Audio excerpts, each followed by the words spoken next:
students, welcome to the second part of the chapter Science and Technology. In this part, we will discuss about missile development. Okay, so let's start with this part. Prithvi. In 1988, India successfully tested the missile Prithvi and in 1989 the missile Agni. Okay, India ने 1988 में हमारी country ने successfully कौन सा missile test किया? Missile पृथ्वी, और 1989 में missile अग्नि. ओके, सी डिफेंस के लिए मीन्स कंट्री के डिफेंस के लिए मिसाइल बहुत ही ज़रूरी होता है और कब तक जो है हम दूसरे कंट्री पे डिपेंड रहते हैं. इसलिए हमारे कंट्री ने ये सोचा कि मिसाइल जो है हमारे ही कंट्री में डेवलप करना चाहिए. ओके, बिल्ड करना चाहिए. इसलिए 1988 में सबसे पहले जो है कौन सा मिसाइल टेस्ट किया गया? पृथ्वी, और 1989 में मिसाइल अग्नि. Okay, next, the entire world took note of India's program of developing nuclear missiles indigenously. और तब जाके जो है पूरे वर्ल्ड को ये पता चला कि इंडिया भी स्ट्रांग है, इंडिया के पावर के बारे में पता चला कि इंडिया भी जो है खुद का मिसाइल डेवलप कर सकती है. Okay, next, integrated guided missile development programme that is IGMDP was conceived by and carried out under the leadership of Dr. APJ Abdul Kalam. Okay, बाद में एक प्रोग्राम मतलब डिसाइड हुआ कौन सा? Integrated guided missile development programme. और इसका काम जो है किसके लीडरशिप में शुरू हुआ? डॉक्टर APJ अब्दुल कलाम. आप सभी को पता है कि doctor APJ Abdul Kalam sir को मिसाइल मैन ऑफ इंडिया भी कहा जाता है. ठीक है, next, Defense Research and Development Organization that is DRDO undertook the task of building the missiles. और ये जो ऑर्गेनाइजेशन है DRDO, ये ऑर्गेनाइजेशन का काम क्या है, क्या वर्क करता है? मिसाइल्स को बिल्ड करने का. और ये ऑर्गेनाइजेशन स्टैब्लिश क्यों किया गया था? इसके पीछे जो है मेन ऑब्जेक्टिव क्या था? इंडिया को सेल्फ सफिशिएंट बनाना. ओके, इंडिया को जो है आत्मनिर्भर बनाना मिसाइल के बारे में. So the objective of this organization was to make India self-sufficient with respect to means, equipment and weapons required for defense. Okay. Next, Prithvi 1, a surface-to-surface ballistic missile was given to the army. See, मैंने आप सभी को starting में ही बोला कि country के defence के लिए जो है मिसाइल बहुत ही ज़रूरी है. तो ये जो पृथ्वी 1 है ये surface to surface ballistic missile था, means land to land. Okay, और ये पृथ्वी 1 ये डिफेंस के लिए किसको दिया गया? आर्मी को. ओके, नेक्स्ट है पृथ्वी 2 was given to the air force while Prithvi 3 was given to the navy. Okay, means ये जो आर्मी, नेवी या फिर एयरफोर्स ये हमारे कंट्री को डिफेंड करते हैं. ठीक है, सिक्योरिटी प्रोवाइड करते हैं. इसलिए पृथ्वी 1 जो है ये surface to surface ballistic missile जो है किसको दिया गया? आर्मी वालों को. पृथ्वी 2 ये किसको दिया गया? एयरफोर्स वालों को. और पृथ्वी 3 जो है ये किसको दिया गया? नेवी को. ठीक है, next, Prithvi had the capacity to carry nuclear weapons, या फिर हम बॉम्ब भी बोल सकते हैं. जो पृथ्वी है ये इसके अंदर जो है कितनी कैपेसिटी थी बॉम्ब रखने की, मीन्स न्यूक्लियर वेपन्स कैरी करने की? 500 to 1000 kilogram. Okay, Prithvi could travel a distance of 150 to 300 kilometre due to the nuclear ballistic missile. Means Prithvi जो है एक न्यूक्लियर बैलिस्टिक मिसाइल था जिसके वजह से मीन्स यहाँ पे कहा गया है कि इसके अंदर जो है कितनी कैपेसिटी थी न्यूक्लियर वेपन्स कैरी करने के लिए? 500 to 1000 किलोग्राम. और ये कितने डिस्टेंस तक, मतलब अगर लोकेशन सेट किया जाए तो कितने डिस्टेंस तक लोकेशन सेट किया जा सकता था?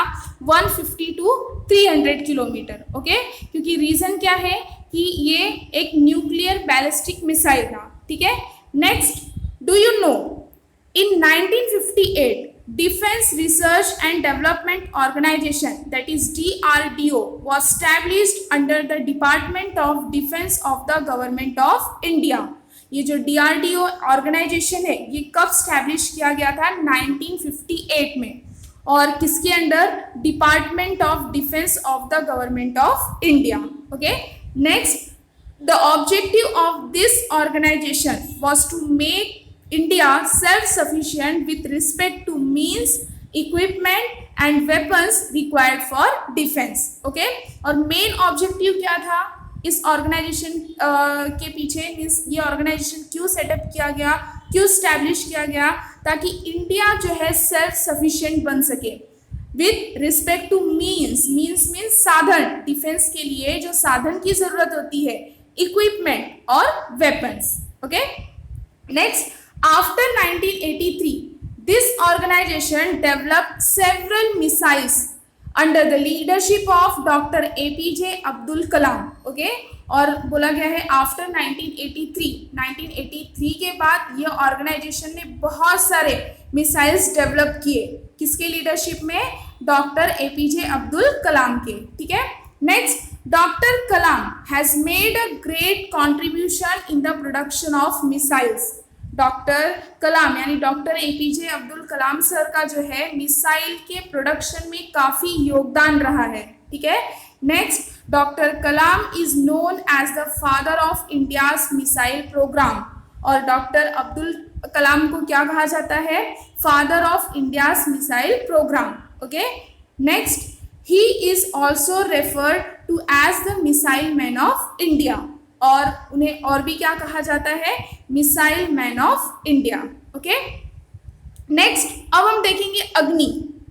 इन order that China and Pakistan get an idea of India's missile strength and India's border remain secure, अग्नि 1 वॉज टेस्टेड। ओके, चाइना और पाकिस्तान को इंडिया के मिसाइल स्ट्रेंथ के बारे में पता चल गया था। ठीक है, और इंडिया को अपना जो है बॉर्डर सिक्योर करना था, जिसके वजह से जो है हमारे कंट्री में कौन सा मिसाइल टेस्ट किया गया, अग्नि 1। ओके, जैसे कि हमने स्टार्टिंग में पढ़ा कि पृथ्वी और अग्नि जो है मिसाइल टेस्ट किया गया, और हमारी कंट्री ये मिसाइल्स को टेस्ट करने के लिए सक्सेसफुल रही, और तब जाके पूरी दुनिया को जो है इंडिया के पावर के बारे में पता चला। तो उसी तरह से चाइना और पाकिस्तान को भी ये आइडिया लग चुका था कि इंडिया ने जो है खुद से मीन्स इंडिजीनियसली मिसाइल डेवलप करना स्टार्ट कर दिया है। तो इंडिया के मिसाइल के स्ट्रेंथ के बारे में चाइना और पाकिस्तान को पता चला। ठीक है, और इंडिया का बॉर्डर जो है और भी सिक्योर करना था, इसके लिए कौन सा मिसाइल टेस्ट किया गया, अग्नि 1। Okay, next, this military missile had a range of 700 kilometre. ये मिलिट्री मिसाइल है, जैसे कि हमने पृथ्वी पढ़ा तो वो बैलिस्टिक मिसाइल। ठीक है, तो अग्नि जो है वो कहा गया है कि मिलिट्री मिसाइल है, और इसका रेंज कितना बताया गया है, 700 किलोमीटर।